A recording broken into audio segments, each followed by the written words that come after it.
Breaking news చూస్తున్నాం. ఎన్నికల వేళ బీసీ సంఘాలతో బిజీ అయ్యారు కాంగ్రెస్ అగ్రనేత రాహుల్ గాంధీ. దేశవ్యాప్తంగా ఉన్న బీసీ సంఘాల ప్రతినిధులతో ఢిల్లీలో సమావేశమయ్యారు. ఇక ఈ భేటీకి తెలంగాణ నుంచి జస్టిస్ ఈశ్వరయ్య, జాజుల శ్రీనివాస్ గౌడ్ హాజరయ్యారు. బీసీ కులగణనకు కాంగ్రెస్ కట్టుబడి ఉందని రాహుల్ భరోసా ఇచ్చారు. అన్ని సమస్యలకు కులగణనే పరిష్కారమన్నారు.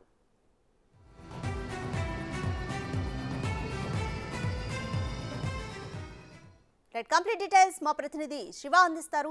శివ, ఎన్నికల వేళ బీసీ సంఘాలతో సమావేశమయ్యారు కాంగ్రెస్ అగ్రనేత రాహుల్ గాంధీ. ఇక దీనికి సంబంధించి అప్డేట్స్ ఏంటి? ఏవే కీలక అంశాలపైన వాళ్ళు చర్చించబోతున్నారు అనుకోవచ్చు? రైట్, బీసీ సంఘాలతో ఈ రోజు రాహుల్ గాంధీ సమావేశం నిర్వహించారు. దేశవ్యాప్తంగా ఉన్న బీసీ సంఘాల ప్రతినిధులతో రాహుల్ సమావేశం తెలుస్తుంది. ఇక తెలంగాణ నుంచి జస్టిస్ ఈశ్వరయ్య, జాజుల శ్రీనివాస్ గౌడ్ వీరిద్దరు కూడా బీసీ సంఘాల నుంచి హాజరయ్యారు. బీసీ కులగణనకు కాంగ్రెస్ కట్టుబడి ఉందని గతంలోనూ రాహుల్ గాంధీ పార్లమెంట్ వేదికలు చెప్పారు. అనేక బహిరంగ సభల్లో కూడా ఆయన ప్రసంగించిన పరిస్థితి అయితే ఉంది. అంటే మొత్తం ఓబీసీ విషయంలో కాంగ్రెస్ ఎప్పటికీ కూడా కట్టుబడి ఉంది. బీసీ కులగణన చేయాలని ఎప్పటి నుంచో కోరుకుంటున్నట్టు కూడా అన్ని సమస్యలకు పరిష్కారం అనేది కులగణన ద్వారా జరుగుతోంది. ఏ కులాల వారు ఎంత పర్సెంటేజ్ ఉన్నారనేది కూడా తెలుస్తుంది. బీసీ కులగణన ద్వారా ఎటువంటి ఇబ్బందులున్నా కాంగ్రెస్ పార్టీ అండగా ఉంటుందనేది ప్రధానంగా రాహుల్ గాంధీ పలు సందర్భాల్లో తెలిపారు. ఇటు కేంద్ర ప్రభుత్వం కావాలని బీసీ కులగణన చేయకుండా తాత్సారం చేస్తుందనేది ప్రధానంగా రాహుల్ గాంధీ అనేక పర్యాయాలు బీజేపీ ప్రభుత్వం పైన విమర్శలు చేశారు.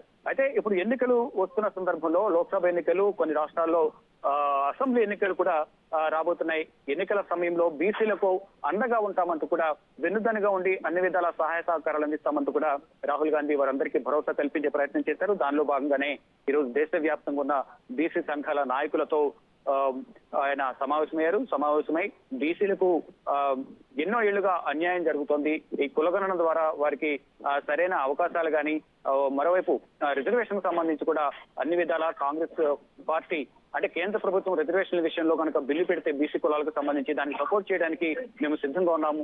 అన్ని విధాలా బీసీలకు అండగా ఉంటామంటూ కూడా ప్రధానంగా రాహుల్ గాంధీ ఈ రోజు సమావేశమైన బీసీ సంఘాల నేతలతో మాట్లాడారు. వారందరికీ కూడా కొన్ని కీలక సూచనలు కానీ వారి నుంచి కూడా కొంత ఫీడ్బ్యాక్ తీసుకున్నారు. అంటే ఏ రాష్ట్రంలో ఏ విధంగా ఉంది, బీసీలకు పరిస్థితి ఏ విధంగా ఉంది, ఎటువంటి రిజర్వేషన్లు అందుతున్నాయి, వారికి ఎటువంటి ప్రాధాన్యం లభిస్తుంది ఎన్నికల్లో కానీ, ఇతరత్ర ఉద్యోగాల్లో కూడా ఏ ప్రాతిపదికన వారికి అవకాశాలు లభిస్తున్నాయనే దాని పైన ప్రధానంగా వారందరి నుంచి కూడా ఫీడ్బ్యాక్ తీసుకున్నారు.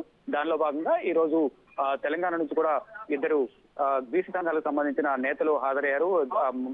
జస్టిస్ ఈశ్వరయ్య, అలాగే శ్రీనివాస్ గౌడ్ వీరిద్దరు కూడా హాజరై రాహుల్ గాంధీకి పలు సూచనలు చేశారు. రాహుల్ గాంధీ కూడా వారి నుంచి ఫీడ్బ్యాక్ తీసుకుని వారి సమస్యలు పరిష్కరిస్తామని కూడా తెలియజేశారు. మొత్తం చూసుకుంటే దేశవ్యాప్తంగా కులగణనకు కాంగ్రెస్ పార్టీ కట్టుబడి ఉంది.